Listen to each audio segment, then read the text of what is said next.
Praise the lord. ప్రార్థన ఆలకించువాడైన యేసయ్యకు స్తోత్రములు, మీకు శుభాభివందనములు. ఈ దినపు యేసయ్య జీవపు మాట.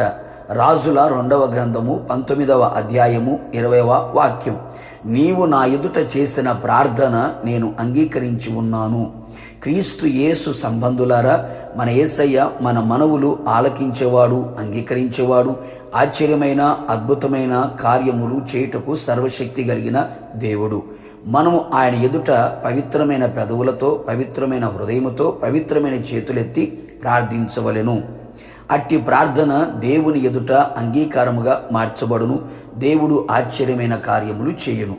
రాజైన హిజ్కియా తన రాజ్య క్షేమము కొరకు, శత్రువు చేతిలో నుండి తప్పించబడుటకు, విడిపించబడుటకు, జయమును పొందుటకు తన్ను తాను తగ్గించుకొని దేవుని మందిరమునకు వెళ్ళి తన సమస్య అంతటినీ ప్రభువు సన్నిధిలో హృదయాన్ని కుమ్మరించి ఆయనకు తెలియపరచెను. నిశ్చయముగా ప్రార్థన ఆలకించిన యేసయ్య శత్రువులను నిర్మూలపరిచి గొప్ప జయము అనుగ్రహించి దేశములో నెమ్మది సంతోషమును అనుగ్రహించెను.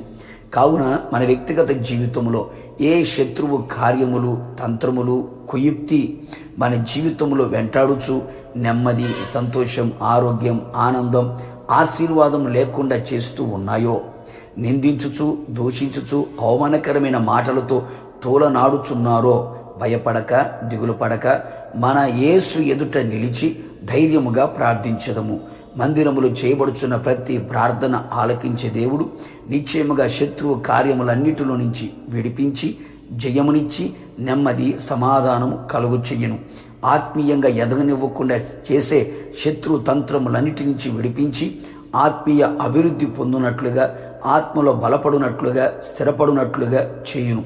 కావున ప్రార్థన ఆత్మతో నింపబడి ప్రార్థనలో ఎదుగుచూ మెలకువగా ఉండి ఆయన ఎదుట ధైర్యముగా నిలిచి ఉండేదము. ప్రార్థన. నా ప్రాణప్రియుడా, నా యేసయ్య, మీకు స్తోత్రములు. గత కాలమంతా అన్ని విషయములలో మీరు కాపాడుచూ వచ్చారు. స్తోత్రాలు. మేము మీ ఎదుట చేస్తున్న ప్రతి ప్రార్థన ఆలకించి అన్ని విషయములలో జయమును అనుగ్రహించి మమ్మును రాకడ వరకు నడిపించి మహిమ పొందమని యేసు నామములో అడుగుచున్నాను తండ్రి. ఆమేన్. నిశ్చయముగా మీరును మీ కుటుంబ సభ్యులందరూ చేసిన ప్రార్థన ఆయన అంగీకరించి ఆశ్చర్యమైన అద్భుతమైన కార్యములు చేయునుగాక. God bless you.